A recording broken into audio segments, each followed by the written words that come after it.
E aí, meus amigos do Revisão, tudo certo?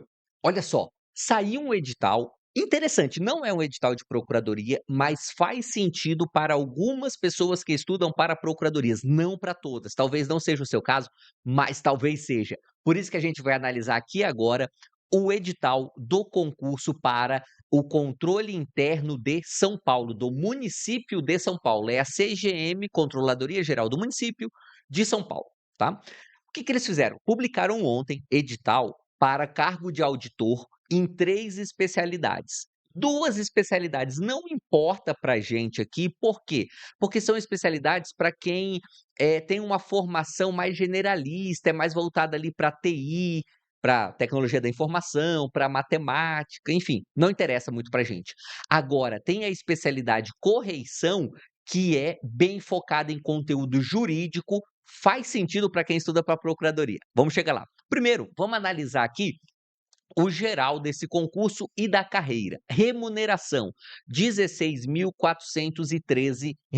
Uma boa remuneração, tá? Não é assim: "Nossa, que absurdo, como estão ganhando muito bem". Não, mas estão ganhando bem, R$ 16.000, remuneração legal, bacana aí pra gente, tá? Tem alguns pequenos benefícios lá no município de São Paulo, mas são verbas pequenas, eu nem consegui elencar todas, então deixa em 16.000, você vai ganhar um pouquinho mais que isso, mas é pouca coisa a mais, tá? Não vai passar dos 20 não, inicialmente, tá.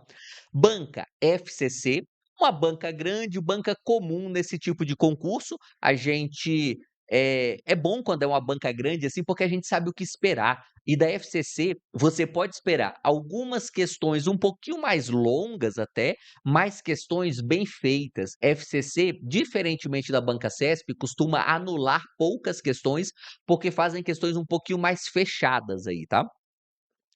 Vagas para essa especialidade específica que eu vou falar aqui, que é de auditor municipal correição, são apenas 6 vagas mais cadastro de reservas. É pouco mesmo, tá. No concurso geral são 50 vagas, mas ficou mais para as outras especialidades. Aqui, para essa nossa especialidade que interessa mais para quem é formado em direito, apenas 6 vagas.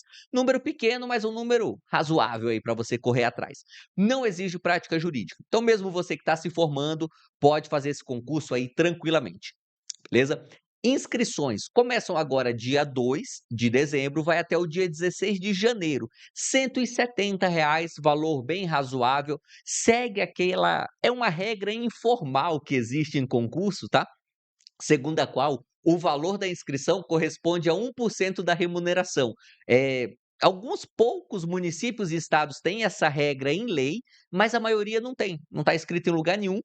É simplesmente uma lógica de bom senso, tá? E nesse caso seguiram esse bom senso, né? A remuneração é 16 mil e pouco, a inscrição de R$ 170 está aí dentro desse padrão de 1%. Essa prova ela é bem diferente no formato de aplicação.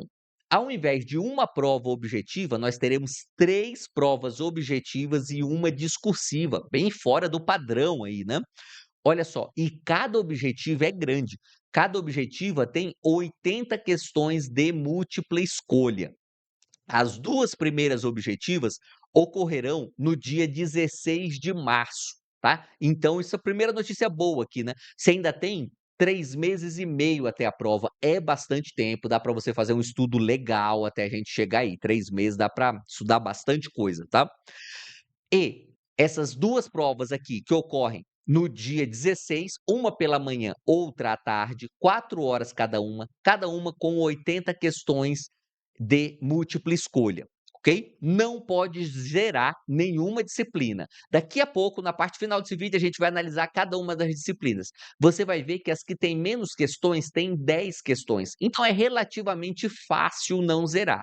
Difícil vai ser tirar a nota de corte aqui, porque poucas pessoas passam para a discursiva. Olha só, quando a gente vai analisar a outra prova objetiva, a P3, nesse concurso, é assim que o edital chama, ela ocorre no dia 23 de março, pela manhã, e para essa especialidade vão aprovar apenas 30 pessoas, tá? Poucos aprovados aí terão a sua discursiva corrigida. E essa prova segue o mesmo padrão da P1 e da P2, 80 questões, 4 horas para fazer. E aí, todo mundo vai no turno da tarde fazer a prova discursiva. Só vão corrigir 30, mas todo mundo vai fazer, porque afinal você só vai saber se foi aprovado ou não depois que sair o resultado da objetiva, né? E isso já vai ter passado a prova discursiva. Então, todo mundo vai fazer essa discursiva. E essa discursiva, ela tem um formato diferente também, tá? É dividida em 3 partes. É tudo nesse turno da tarde do dia 23, mas você faz uma redação que vale 100 pontos, um estudo de caso que vale 50 pontos e uma questão dissertativa que vale 50 pontos. E uma característica interessante dessa redação: a redação é de um assunto de interesse geral, não necessariamente previsto no edital. Diferente, né? A gente que faz concurso jurídico, tudo que vai cair está dentro do conteúdo programático. Mas esta redação aqui não. Essa redação pode ser, por exemplo, imagine tratar de racismo. É um assunto de interesse geral, claro, e pode não estar no conteúdo programático, em nenhum tópico lá tem um tópico falando sobre racismo. Ainda assim, a redação pode cobrar esse assunto, tá? Então, interessante esse aspecto, a redação não necessariamente está no conteúdo programático. O estudo de caso tá.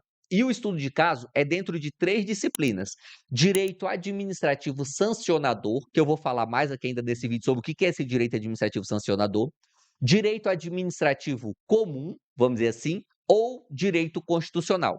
E a questão dissertativa também está dentro do conteúdo programático. Ok, passando essa prova discursiva, não tem prova oral, tem nem prova de títulos. Então, já acaba o concurso aí. Beleza, pelo menos essa é uma vantagem, né? Concurso relativamente rápido aí, em 2 finais de semana você vai para São Paulo e resolve o concurso inteiro.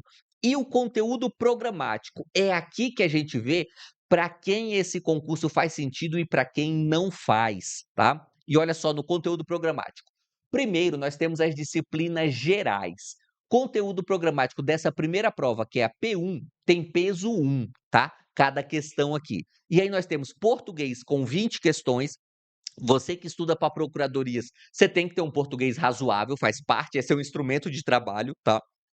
Inglês, 10 questões, beleza. Inglês já não está muito dentro do que a gente estuda para procuradoria, aliás, não está nada dentro do que a gente estuda para procuradoria, mas tem aqui. Controle interno e externo, que não é nenhum absurdo, é só um aprofundamento dentro de direito administrativo e algumas normas locais. Lei Orgânica de São Paulo, legislação local, a gente sempre tem que estudar, 10 questões também. Raciocínio lógico e estatística. Aqui é muito matemática mesmo, né?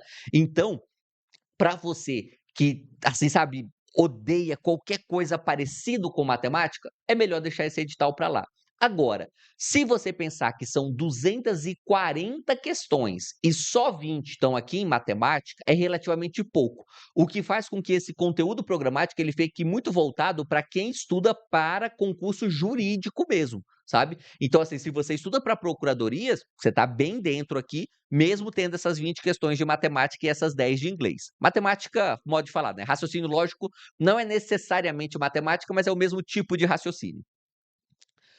Segunda prova, a prova P2. Aqui, olha, aqui já é peso duplo cada questão. Administrativo, 20 questões. Constitucional, 20 questões. Muito peso aqui, né? Gestão pública, mais 20 questões. E aí, administração financeira e orçamentário, que é basicamente o que a gente estuda em direito financeiro, tá? Praticamente a mesma coisa, com mais 10 questões.